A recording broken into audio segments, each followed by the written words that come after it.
My name is Richard Pineda, and I'm a professor at the University of Texas at El Paso. I have one of the best jobs in the world. My job essentially is to think. It's a privilege for me to be able to do that, and I'm really excited to be here today with you all, partly because I think this is something that's important. It's long overdue.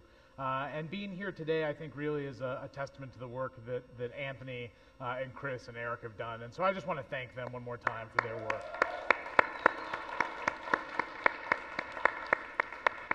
I'm also Jim Ward's opening act, which is pretty cool. So that gives me a lot of rock and roll credibility at school. So it'll be nice.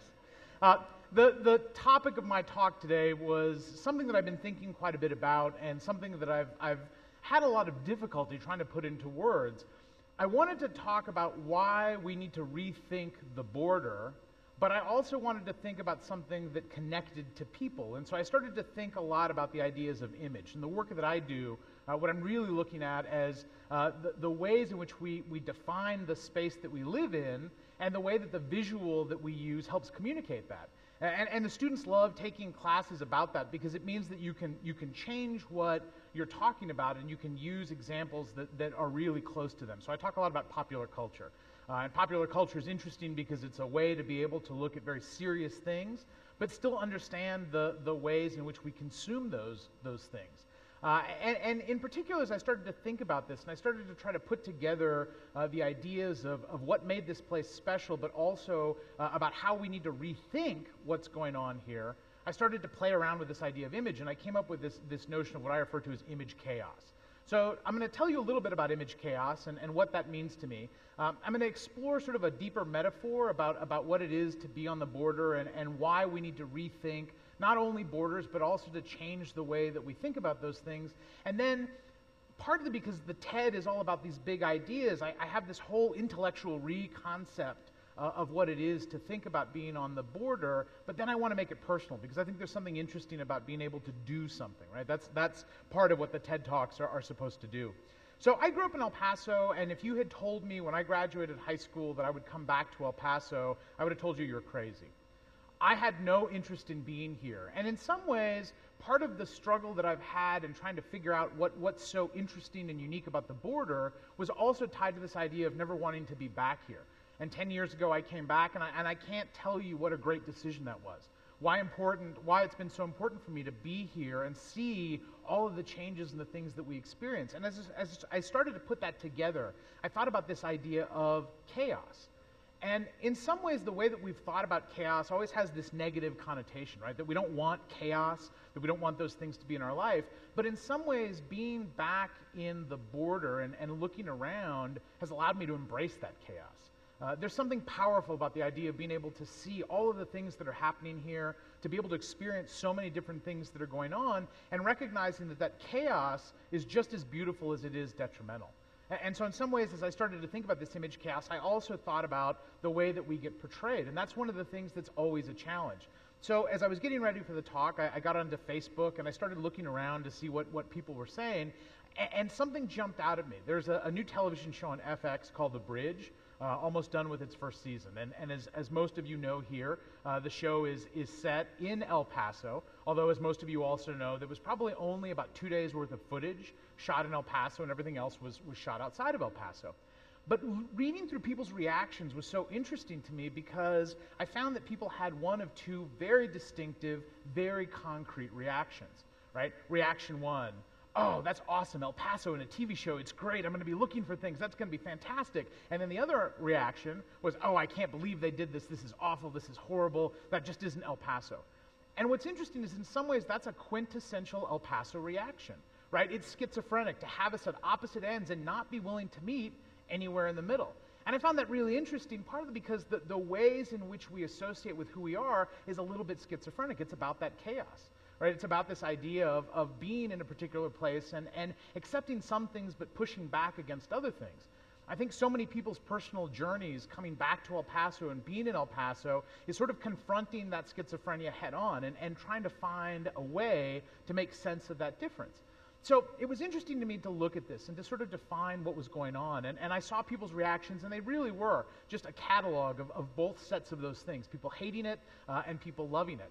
But one person's reaction jumped out at me, a fellow academic who described the television show in a Facebook comment as a horrible whitewashing and a cause for the militarization of the U.S. border, ... although I haven't seen it. In my mind, that was exactly it, right? That notion of what we wish to dissuade and disconnect from, well, without realizing the significance of that particular moment. And the reason I think that's so important is because the way that we talk about the border is really something that's been confined and constrained for us. A lot of academics will talk about how borders are arbitrary, and it's just a line drawn on a map, and there's some truth to that. But what I think is interesting, and to think about this in terms of a big idea, is to reconceptualize that notion, to shift away from even accepting that the border is there. For so long, the border space that we live in has been liminal. That means that we've been pushed to the very edges of the conversation. And it strikes me now, in an era where we are starting to understand the power and the value of what we have to recapture that center. We have to pull the border away from the liminal space, the edge of where people are at, and make it the center of what it is that we talk about. And the reason is because there's so many things that are going on in this place, and so many things that are indicative of the world around us, but also things that are still unique to who we are. I think that the way that we talk about the border has to change, not only in terms of what we accept and what we don't accept, but that we should also look at this idea of chaos and embrace some portion of it. The idea that the nature of these images has been placed on us is something that we can't control, but we can certainly control the conversation that happens because of those images. That the conversation can't just be about two extremes on either side of experiencing the border, but it has to be able to be pushed towards the center. Because right now the problem is that border images tend to be two things. First, they're very shallow, and second, they tend to be very much parachuted in. That is, the things that you see, especially when you're outside of the border, are not images that we control. They're not images of the people that make this place important, and they're certainly not indicative of the power and the strength of what happens. Gloria Anzaldúa, very famously in her book La Frontera, Borderlands, talks about this place as a scar. And in some ways, while I think that metaphor is important, and I think it's important to recognize that there is, in fact, a history of pain and a history of loss, we should embrace it in the same way that people hold up their scars as signs of something that is powerful. That we haven't been lost to the winds of change, that we haven't been lost to what's going on, and in fact, the place that we're at is about the strength that we have to build on into the future. And that's something that's important because for me, a lot of this journey in being back in the border was really about thinking and engaging those conversations, thinking about the kind of cultural agency that I have, right? The ability to be able to talk about those things and to feel empowered about where I came from. No moment makes me happier than that bumpy descent into El Paso when the plane comes back. Nothing fills me with joy more than seeing the outline of the mountain and seeing the lights from Juarez and the lights of El Paso and not being able to understand where that break is. In some way, that's a much more powerful metaphor to understand the place that we live in, that it's this series of things that are going on that we shouldn't have lines drawn between. For too often, we've let people outside of this space define what this space is supposed to mean. And I think that the more that we challenge those ideas of the border, the more that we embrace this idea that we have to be the ones that make a decision about what kind of agency we have, the more power that we get. And the more power that we get, the more we're able to proclaim that this space is important to all of us for different reasons. And that's something that's really important. And so my big idea for you is to think about this idea of challenging intellectual space on the border.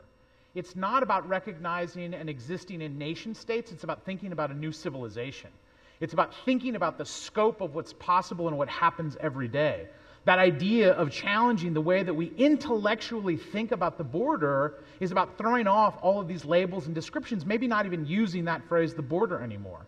Because as soon as we subscribe ourselves to what people have decided for us, it makes it much harder to be able to challenge those things and move forward. I think that one of the things that's so exciting to me about being here today and listening to people's ideas is that not only do we have the power to engage these kinds of ideas, but we also understand that the power comes from the things that we've learned and the experience we've had. When I left here the first time after I got finished with high school, I didn't want to be back here, and I wasn't interested in the idea of trying to be connected to this place. And in some ways, that description of people in the borderlands is very much accurate, that we tend to want to dissuade ourselves and disconnect because there's no benefit to us and there's nothing that we see in terms of beauty. And it's not until that you go away and are able to sort of step back that you understand that, in fact, the things that happen here are more organic than they are in other places. Right? We can't live by the hegemony of the image that people have assigned to us. We have to embrace the fact that it's there. But as part of that intellectual change, we also have to understand that language, which is one of the most powerful tools we have, is something that we create our own artificial barriers about. So when people complain about speaking Spanish or not understanding Spanish, challenge them. Challenge them to accept that in this border space, to throw off what we have, you've got to understand language. And you've got to be bilingual in a way that we hold up to be an advantage and not a disadvantage. That we have to push these images and try to push to engage other people, even if it's not a language that we're comfortable in. Because even those people that see us as not being proficient in language are more willing to engage with ideas if at least there's some commonality.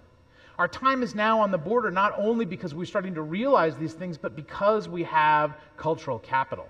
And that cultural capital is important. We think about all of the things that make us who we are, and very oftentimes the things that we tend to hide away are the things that are the most beautiful. There's something interesting about understanding that the artistic reaction to violence along the border is to talk about it, to put it in people's faces, to make them feel uncomfortable. Because it's only in that moment when you start to recognize the uncomfort of things do you realize that there is a way to move beyond that. And that's something that I don't think that we share enough with each other. We don't understand that in seeing difference, that we can really capitalize on why that makes us so important to each other. So when we think about language and we think about this re-civilization or reconceiving of civilization, it's about challenging some of those images and accepting that some things are in fact more important and can only be centered in the border. Thinking about this television show and talking to my students, I made an interesting point with one of my students. The television show The Wire couldn't be set in Peoria, Illinois. Right? The television show Breaking Bad probably could not be set in Duluth, Minnesota. But these stories aren't about those places. They're about the people and the things that make those places interesting. And while I don't think that we should ascribe to the values that are set by media in some ways, I do think that it's a great place for us to be able to stop and take a look and understand why this challenge to who we are is something that we have to face head on. I think that the one thing about this presentation and thinking about it was trying to frame a way to make a big idea, but also to think about something that's personal and something that's more significant. And one thing that I think is so important, especially if we're really to capitalize on this idea that we should be the center instead of the people at the periphery, is a notion of gratitude. And the reason I say that is because very often what we don't talk about is why the conversations are important. We tend to polarize ourselves to say we are this or we are that, and we cannot meet in the middle. But in some ways, it's this idea of gratitude and accepting a much more invitational stance to have conversations that changes the world that we live in. And for me, that's an important concept to share with the people that I interact with at the university. It's an important concept to share with you today. This notion of gratitude goes beyond just understanding the space we're in, but it's also about recognizing the privilege of being able to see that position. The nature of what it is to recognize what we have and to be thankful for and to express that gratitude is something that we don't do enough. In fact, I would argue that we tend to be much more isolated when it comes to thanking people and engaging with people than we do about talking about the issues that face us. And the reason that's important is because if we are to make it forward into the next 10 years or the next 20 years or the next 100 years, it's about understanding our position, understanding our privilege, and expressing the gratitude that we have to those people around us that make those conversations possible. It's about expressing gratitude to those people who have made the journey north to try to make a life better for themselves. It's about expressing gratitude for the people who sacrifice themselves to make sure that the world around us operates. It's also about understanding that the nature of where we are in our position means that we have to be able to thank those around us. And I think that gratitude is often underestimated as one of the powers of change. We don't think about why that's significant and why that's important. A story that I tell my students every year that connects me back to the place that they are at right now is about the gratitude that I have for the people that came before me. Because so much of what we do, we think of in a vacuum. We're so much consumed with the idea that we're making a difference. But in fact, what we represent, what I represent, is the dreams and the hopes of my great-grandparents. It's the dreams and the hopes of people like my grandfather, who never went to the university, but would be thrilled at the idea that his grandson is a college professor. The notion of that gratitude and understanding the power that we have because of where we are is recognizing those kinds of things in the same way that we recognize privilege. Because we don't have a choice. Because when people come to this area, when people look at us through the lens of television or film or other cultural artifacts, they don't have the insight to be able to understand what happens here. In their world, we are the role models for those images. So what better time to be able to capitalize on that, to look to people to say, this is what we do, and this is where we are from, and we are proud of it, because our time is now, our time is important, and the ability to be able to make change, especially on the border, is very much throwing off these labels and embracing what we have. Thank you.